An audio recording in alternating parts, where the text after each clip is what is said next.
मेरे प्यारे साथियों नमस्कार।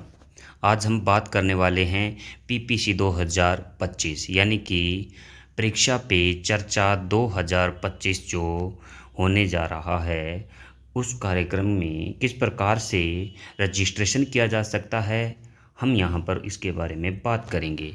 4 श्रेणियों में रजिस्ट्रेशन हो रहे हैं। स्टूडेंट्स के सेल्फ रजिस्ट्रेशन, टीचर का रजिस्ट्रेशन, पेरेंट का रजिस्ट्रेशन और स्टूडेंट्स का रजिस्ट्रेशन थ्रू टीचर लॉगिन।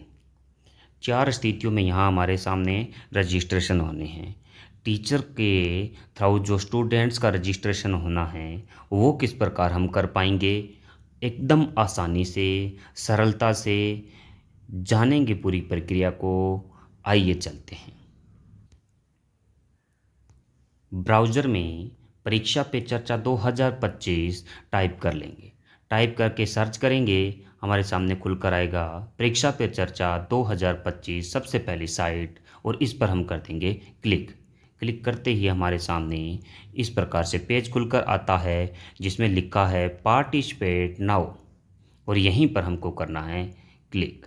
यहाँ पर जैसे ही हम क्लिक करते हैं हमारे सामने ये पेज खुल करके आ जाता है कि क्या आप स्टूडेंट के सेल्फ रजिस्ट्रेशन करना चाहते हैं, क्या आप टीचर के रूप में रजिस्ट्रेशन करना चाहते हैं, या पेरेंट के रूप में, या आप चाहते हैं कि स्टूडेंट लॉगिन के थ्रू टीचर का स्टूडेंट्स का रजिस्ट्रेशन कर दिया जाए।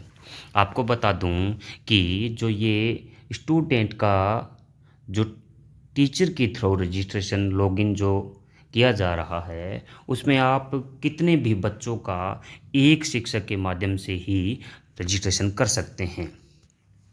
सबसे पहले तो उस टीचर का जो है वो लॉगिन हो गया होना चाहिए, रजिस्ट्रेशन हो गया होना चाहिए, वो आप कर चुके होंगे। अब आप स्टूडेंट्स का कैसे करेंगे, अपने लॉगिन के थ्रू देखते हैं। हम यहाँ पर कर देंगे क्लिक इस पर कि क्लिक टू पार्टिसिपेट। इस पर जैसे ही हम क्लिक करते हैं हमारे सामने ये पेज खुलकर आता है, और इसमें जैसे ही हम यहाँ नीचे जाते हैं ये पेज खुल करके आता है जिसमें हमें एंट्रीज करनी है। स्टूडेंट का नाम प्रथम और स्टूडेंट का नाम अंतिम। यहाँ पर ईमेल आईडी डालनी है, ऑप्शनल है, अगर है तो डाल दें, अन्यथा कोई ज़रूरी नहीं। मोबाइल नंबर स्टूडेंट के डालने हैं, यदि है तो ठीक है, नहीं तो ये भी ऑप्शनल रहेगा। यहाँ पर जेंडर चुन लेंगे। यहाँ पर आप स्टूडेंट की डीओबी जो है वो कैलेंडर के द्वारा चुन लेंगे। इससे आगे जब बढ़ेंगे तो यहाँ पर हम उसकी कक्षा चुन लेंगे, और यहाँ पर पेरेंट का नाम, स्टूडेंट के पेरेंट का नाम यहाँ पर आ जाएगा। स्कूल डिटेल्स में स्कूल का नाम क्या है, बोर्ड कौन सा है, राजस्थान स्टेट चुन लेंगे हम।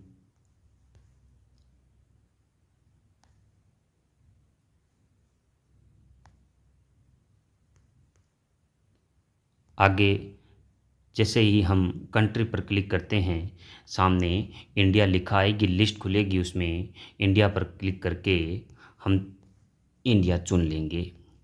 स्टेट पर जैसे क्लिक करेंगे लिस्ट से हम स्टेट राजस्थान चुन लेंगे।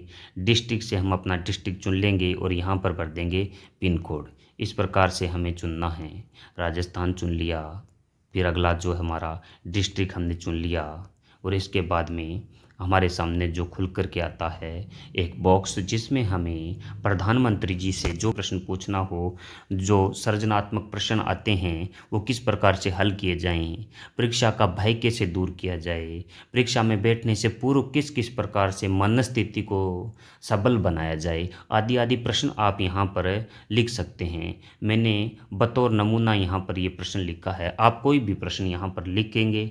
यहाँ पर चेक बॉक्स पर क्लिक करेंगे, टिक करने के बाद में आप सबमिट कर देंगे। सबमिट पर क्लिक करते ही आपके सामने एक मैसेज आएगा कि no changes modifications will be permitted after submission, यानी कि एक बार सबमिट करने के बाद में किसी भी प्रकार के संशोधन की कोई अनुमति नहीं रहेगी। Are you sure to proceed, कि क्या आप आगे से प्रक्रिया में लाना चाहते हैं, तो आप ओके कर देंगे। जैसे ही ओके करते हैं आपके सामने इस प्रकार से एक लिस्ट खुल करके आ जाएगी, जहाँ पर विद्यार्थी का नाम, पेरेंट का नाम, कक्षा और यहाँ पर लिखा है कि the certificate will be available from 1 फरवरी 2025, यानी कि 1 फरवरी 2025 से विद्यार्थी के लिए जिसका रजिस्ट्रेशन किया है सर्टिफिकेट अवेलेबल हो जाएगा कि परीक्षा पे चर्चा कार्यक्रम में इस विद्यार्थी ने भाग लिया है। इसी प्रकार से यहीं पर हम आगे दूसरे विद्यार्थियों का भी रजिस्ट्रेशन कर पाएंगे। इससे आगे जब हम बढ़ेंगे यहाँ नीचे तो देखेंगे यहाँ लिखा है ऐड मोर पर जैसे ही हम क्लिक करते हैं उसी प्रकार से वापस फॉर्म खुल कर के हमारे सामने आ जाएगा, जिसमें हम विद्यार्थी की एंट्री कर देंगे और यहाँ पर डीओबी वगैरह सब चुनने के बाद में उसी प्रकार से सारी डिटेल भरते जाएंगे और आखिर में यहाँ पर हम प्रश्न लिखेंगे, अपना प्रश्न यहाँ सबमिट कर देंगे और सबमिट पे क्लिक करते ही आगे जो है वापस लिस्ट खुल कर आएगी और यहाँ पर 2 नंबर पर जो विद्यार्थी होगा वो आ जाएगा, 3 नंबर पर, 4 नंबर, इस प्रकार से यहाँ लिस्ट तैयार होती जाएगी। तो इस प्रकार से एक ही टीचर के माध्यम से आप अनेक विद्यार्थियों का रजिस्ट्रेशन यहाँ कर पाएंगे। तो आशा करता हूँ कि ये जानकारी आपको अच्छी लगी होगी और आपके लिए उपयोगी साबित होगी। कृपया करके आप हमारे channel smart work with Prithvi sir को सब्सक्राइब अवश्य कर दें, ताकि भविष्य में भी इसी प्रकार की महत्वपूर्ण जानकारियाँ आपको अवेलेबल होती रहे। धन्यवाद साथियों।